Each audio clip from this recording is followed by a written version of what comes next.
south with further outbreaks of rain. Something a bit brighter further north, but still with this line of rain sinking southwards, making for a wet day across parts of northern England and southern Scotland. Sunny spells either side, but then more blustery showers coming into western Scotland and Northern Ireland to end the day. A cooler feel here as well, only 11 or 12. Out on the winds, it feels colder than that. But again, further south, temperatures close to average, feeling pleasant enough if we do get any brightness. The chopping and changing our weather will continue as we head into the weekend, with further bands of showery rain and some brighter spells in between.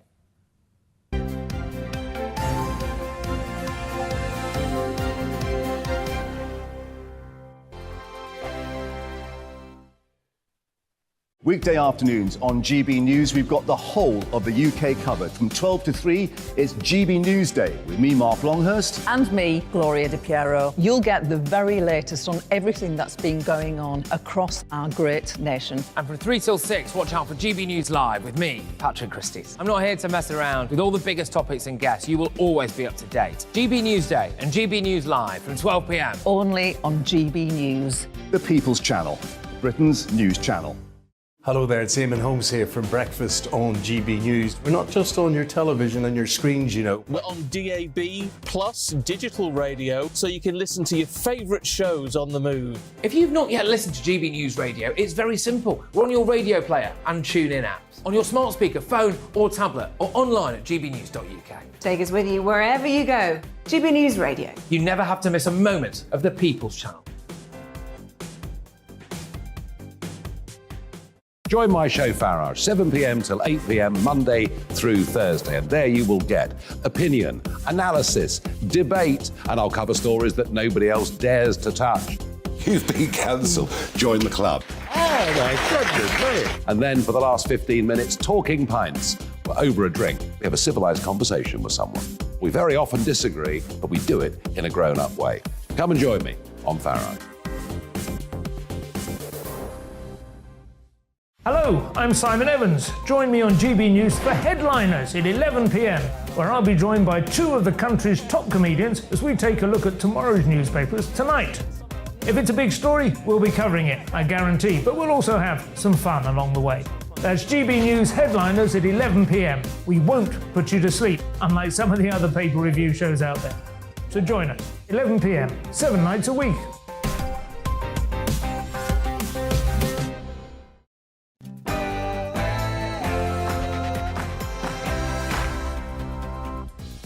A very good morning, it's 9:31 and this is The Briefing with me, Tom Harwood, on your TV and your radio. Today we explore the biggest issues in politics, not only the High Court judgments on the Rwanda scheme, we'll explore what that all means, but also the 1922 committee met last night. What does the Tory party think of the Prime Minister? That, the Constitution and indeed the economy, all to come after the headlines.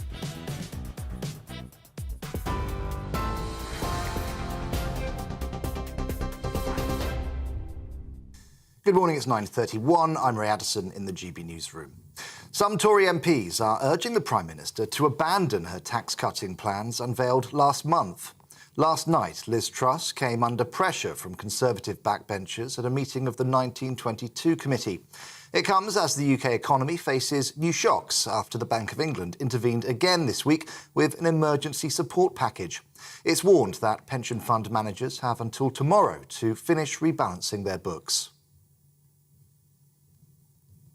The High Court will hear a second challenge against the government's plan to deport some asylum seekers to Rwanda.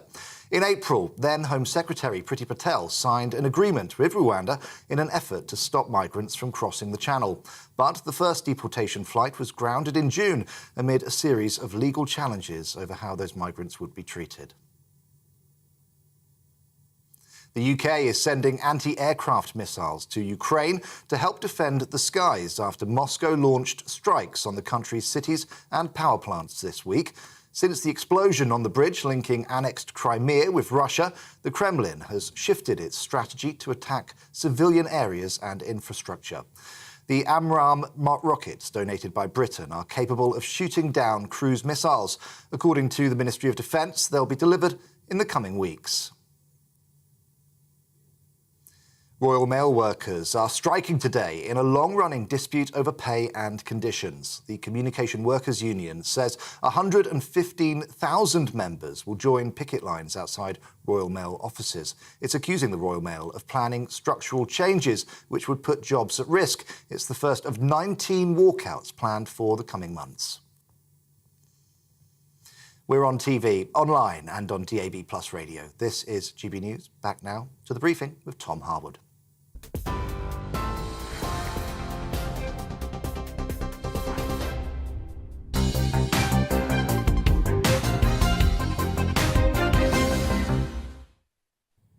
Good morning, it's 9:33 and this is the briefing with me, Tom Harwood, on your TV and your radio. It's a busy programme today, let's dive straight in.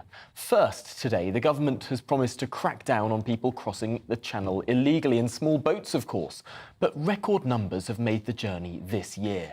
Now another legal challenge is being brought against the government and our political reporter Catherine Forster is down at the High Court. Catherine, what's this all about? Good morning, Tom. Yes, the government is facing yet another legal challenge to its plans to deport a number of asylum seekers on a one-way ticket to Rwanda. A charity, Asylum Aid, have brought this case. It's due to begin at 10:30 this morning and it will be a two-day hearing. Now, they're complaining specifically about the speed.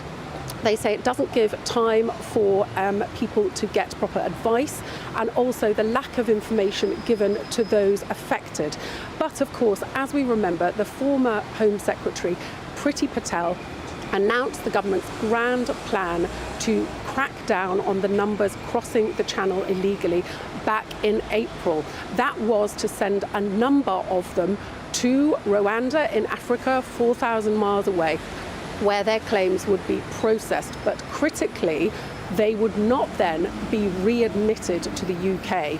They would be granted asylum to stay in Rwanda. Now, that brought a number of legal challenges, and initially they were upheld in the government's favour. First to the High Court behind me here, then the Court of Appeal, then the Supreme Court. But ultimately was blocked by a European court. That's the European Court of Human Rights. And so the flight, it was much heralded, wasn't it? It was due to take off on June the 14th. The number of people getting on that flight got smaller and smaller and smaller. And then in the end, not a single person took off. So the government has spent large amounts of money, millions of pounds, with this agreement with Rwanda, getting everything ready. They've got the accommodation ready, but so far no one has been sent. Now, Priti Patel, former Home Secretary, was speaking at a fringe event in conference last year. The government is by no means giving up on this plan. They are determined to see it through.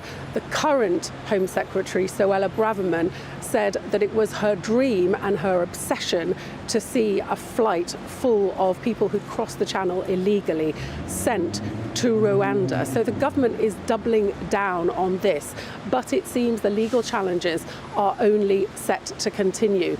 And just to give you a bit of context, obviously in 2016, the Brexit referendum, one of the main pledges was get control, including of our borders. Now, at that time, illegal channel crossings were few and far between. The government only started collecting figures in 2018. There were literally only 299 people crossed the channel in small boats that year. And then 2019, under 2,000. 2020, it was up to just under 10,000.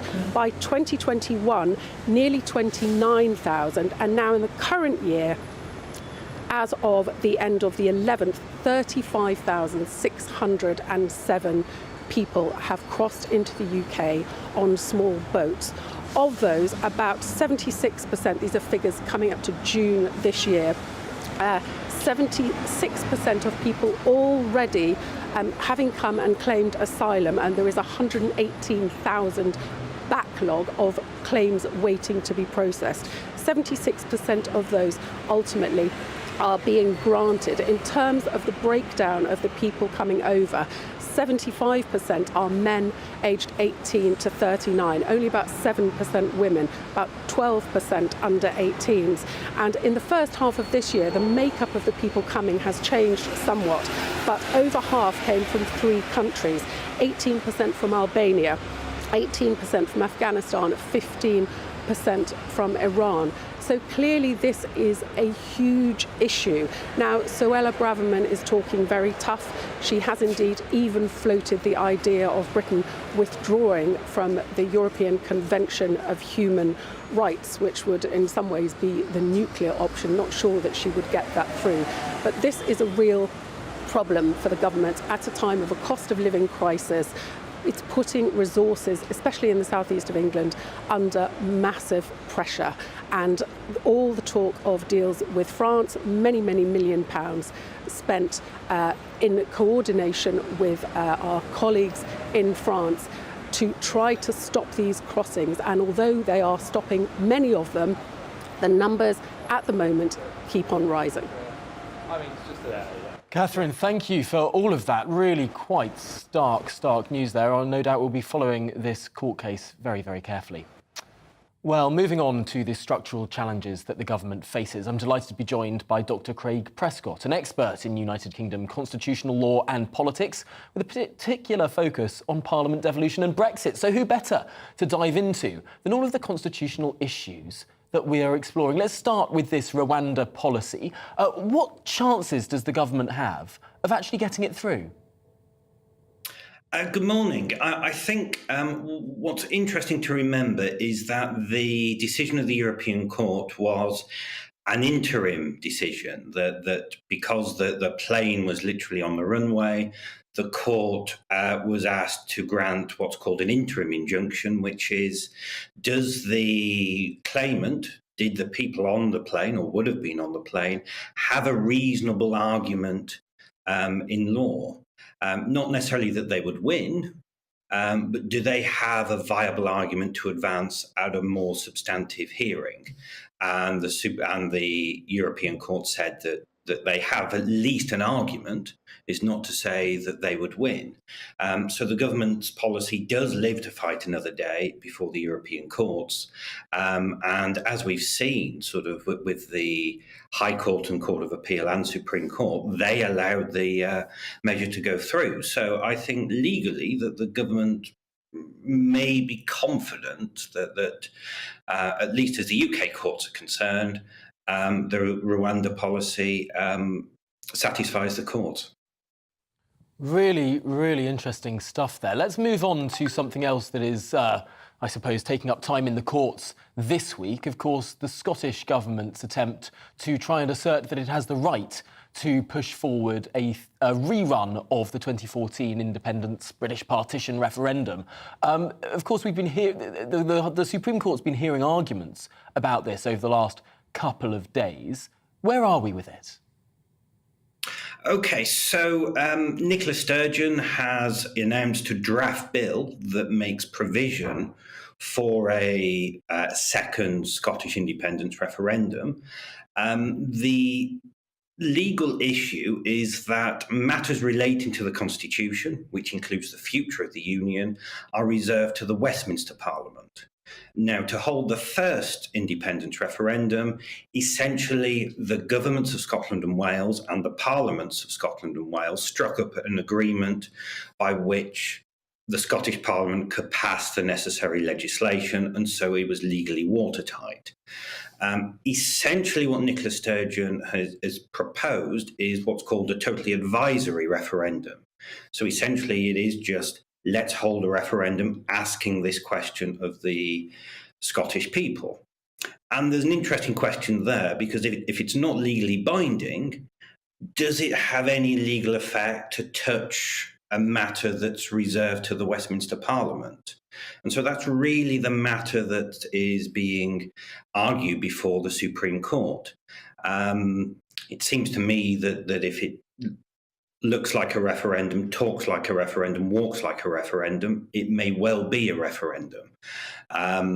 So it's interesting territory. Of course, this is all untested. This will be a new precedent.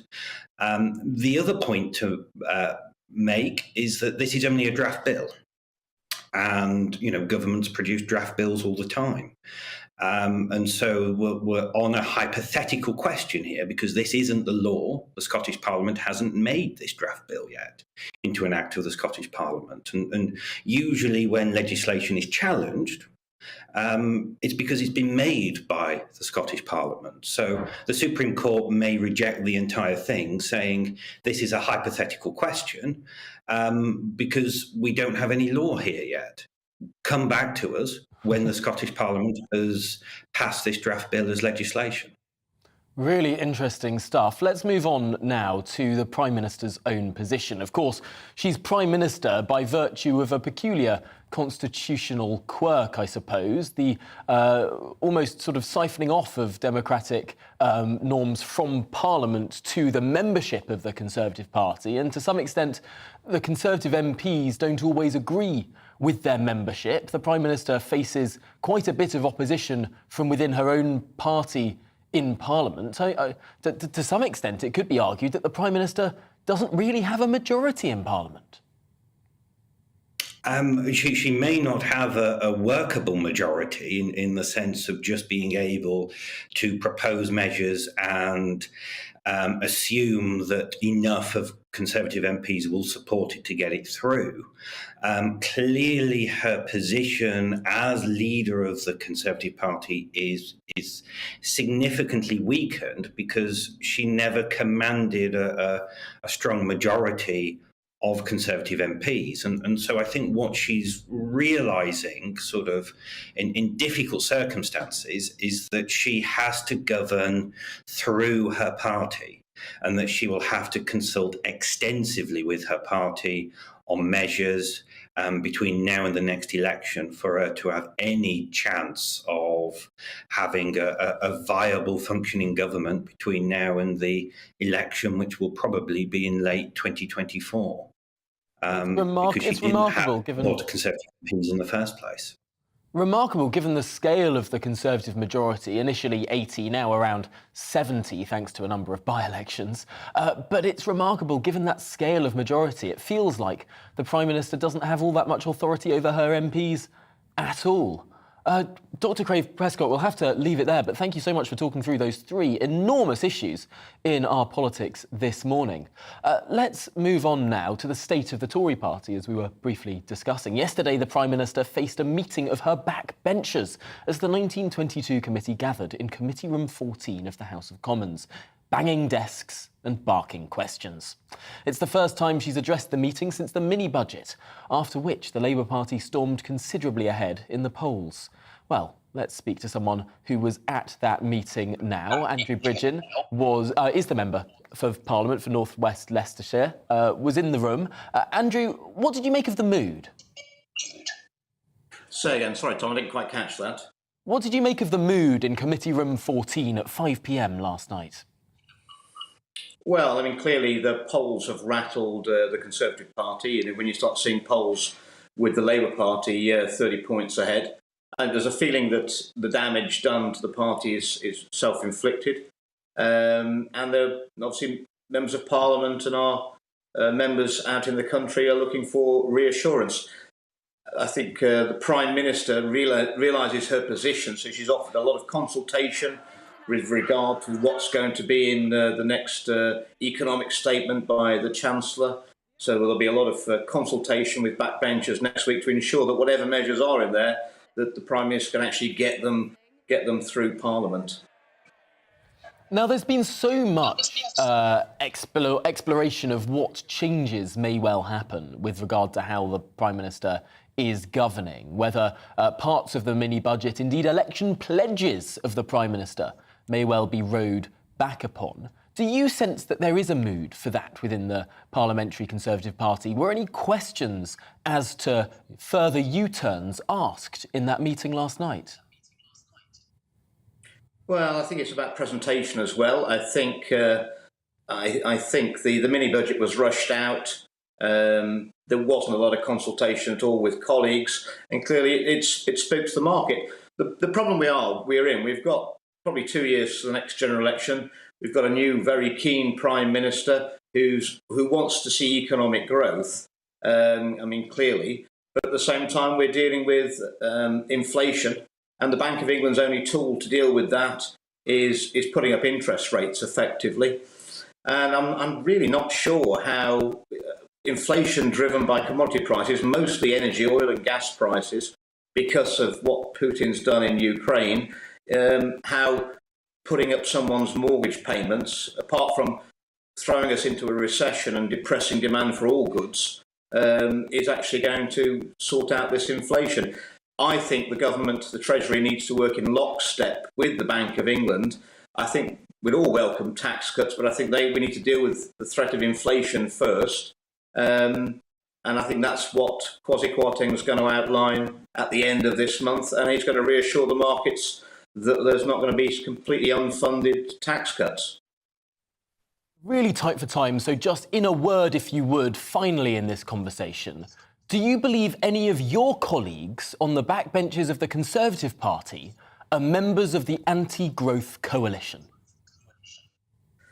No, I don't. I think as a Conservative, you know that the private sector creates all the wealth that we consume, provide our essential public services that we all value, and ultimately we need to grow the size of our economy so that there's more money for public services and for encouraging the private sector to create that wealth. The premise is very clear that the alternative to growth is stagnation, and to maintain public services, we'll have to take ever more tax out of the economy, and we go into that spiral of depression. Thank you so much for your thoughts this morning. Really appreciate it, as always. Well, turning now from the government to the opposition. So much attention has focused on the government's attitude to the mini-budget in recent weeks, and rightly so. One of the smallest measures in it, the returning of the top rate of tax to where it was just 12 years ago, was ditched after political and media outrage. But with His Majesty's official opposition riding almost 30 points ahead in the polls at the moment, odds on to form the next government, it's right that we assess where the Labour Party stands on all the components of what it calls a kamikaze budget. Given the Labour Party blame what they call unfunded tax cuts and spending on market turmoil, perhaps you would think that the party opposes every measure within it. But not so. There was confusion yesterday when Sir Keir Starmer didn't take the opportunity to say if he backs the government's 2-year energy intervention package when asked by the Prime Minister across the dispatch boxes of the House of Commons. So I took the opportunity to ask the leader of the opposition's official spokesman what the Labour Party position was on each of the significant fiscal measures within the mini-budget. And here they are, ordered by cost. Firstly, spending. Up to £150 billion on fixing energy prices for households for 2 years and businesses for 6 months. Twice the cost of furlough, this is, of course, and the Labour Party supports it. The largest measure of that mini-budget the Labour Party supports. Secondly, the national insurance tax cut, foregoing £19 billion in revenue. Well, the Labour Party doesn't just support this, it also voted for this so-called unfunded tax cut. Thirdly, the decision not to raise corporation tax. Now, this foregoes £19 billion potential in extra revenue. Well, the Labour Party has said that it would, instead of keeping taxes on businesses where they are, hike them from 19 to 25%. So there is our first point of difference. But fourthly, we're back to agreement, as Labour supports the £5 billion foregoing of revenue brought about by the mini-budget, bringing forward a cut to the basic rate of tax, down to 19% from April 2023. So the Labour Party supports that tax cut too. On other two issues, the Labour Party has not announced a position. Smaller in the scale of things, reforms to what's called IR35 and extending the investment allowance, letting companies invest up to £1 million tax-free.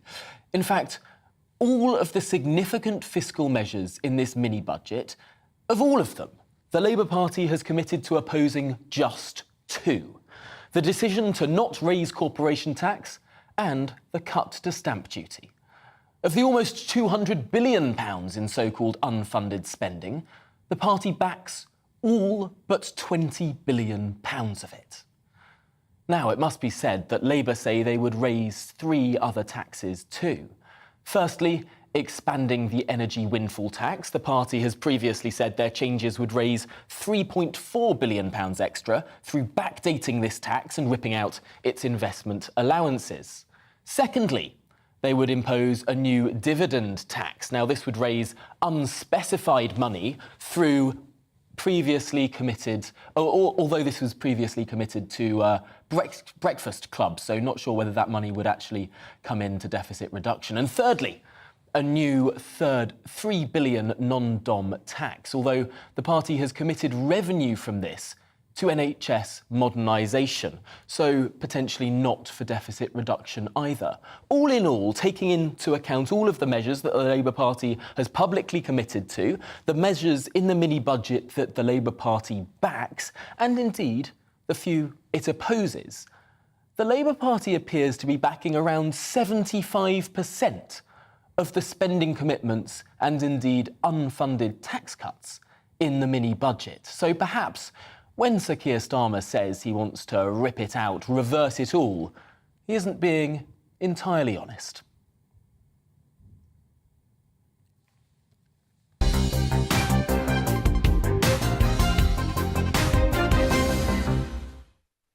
Well, let's discuss what this all means for the markets now with the Executive Director of Europe Economics, Andrew Lillicoat, can join us now. Andrew, it's the most extraordinary thing. There seems to be a consensus that this mini-budget has really sent the markets haywire. Now, that was challenged a little bit by the Business Secretary yesterday. Is it your view that the mini-budget is to blame for all this mess? Well, I think that there is something in that point, but I think it's a little bit complicated. So it's not as straightforward in economics as to say, well, a certain thing happened a few hours after another thing, and therefore the thing that happened first was the cause of the other thing. The ways that these things are connected in economics are very complicated. And I would say that the way in which the mini budget had an effect probably comes through three main routes. One is that you have this very large energy package. That's the thing that the markets are mainly worried about. We're talking about hundreds of billions of pounds of exposure. It's not very clear how the government can ever withdraw from it. It says it's a 2-year scheme, but nobody really believes that they're suddenly going to let household bills go up by £1,000 to £4,000 in the run-up to a general election. So it's very unlikely that they'll be able to back out of it after 2 years unless energy prices fall. So you have potentially open-ended expenditure on a scale of hundreds of billions of pounds. So, and that's a real problem as far as the markets are concerned. A second element I would say that the markets are probably worried about is the fact that the Bank of England didn't raise interest rates the day before. They might have thought indicated that the Bank of England had some insight into exactly what the government was going to do in the mini budget. Maybe the Bank of England's judgment was that the government was going to announce some extra plan for addressing the fiscal situation. And of course they didn't. So there was no plan at the point of the mini budget as to how to do that. And that illustrated how bad a mistake it was for the Bank of England not to have raised interest rates at that point. A third thing I would say is associated with some of the chaos at the moment is that probably the markets viewed measures such as the 45p reduction as indicating that the government was going to really go out on a limb, really go for it on the politics, take every gamble there was in the hope of winning the next general election, creating a fairly high possibility that you would then end up with either a hung parliament or the Labour Party in charge after the election. And the problem with that isn't so much that the markets would be that worried about the Labour Party, it's that the markets would then know that whatever it was that the government said in terms of its fiscal consolidation, it wasn't going to get to implement any of it. So the markets then were thinking, well, nobody's even going to tell us how they're going to start to try to address any of the fiscal situation until perhaps 2025. And if you're sitting there with hundreds of billions of pounds of open-ended exposure and nobody's even going to tell you how they're going to address any of these things until 2025 with a plan that can actually be implemented, it's perfectly understandable that markets would then react badly. Really interesting stuff there. I wish we had a little bit more time to discuss this. We have run to the end of the programme, Andrew Lillicoat. We'll have to have you back very soon, especially perhaps as we're leading up to that 31st of October Halloween fiscal statement. Well, that's it for the show today. Coming up, it's To The Point with Mercy and Anaya. But first, here's the weather. Good morning, I'm Alex Deakin with your latest weather update from the Met Office. Bit grey and murky out there for many first thing, but generally it's going to be a dry and a bright day. There will be some rain across the far south and the far northwest, courtesy of these two little weather features which are slowly edging in. But in between those, as I said, many places are going to be dry and bright. But it's a bit misty, murky. There are a few fog patches around first thing. Steadily clearing away, but I suspect the south coast of England may well stay pretty glum. Further outbreaks of rain, particularly in the southwest, but moving eastwards. Bright for many areas. We'll lose the mist and fog and we'll see sunny spells, but it will cloud over across the west of Northern Ireland and the northwest of Scotland, with wet and windy weather moving in here. Elsewhere, though, in the sunny spells, feeling pretty pleasant with mostly light winds, temperatures around average, 14, 15 degrees. Maybe 16 or 17 across the south. Well, we will see a little bit more of that rain, I suspect, edging in as we go through the day. Nothing too heavy, but a damp end across parts of southeast England. Further rain will push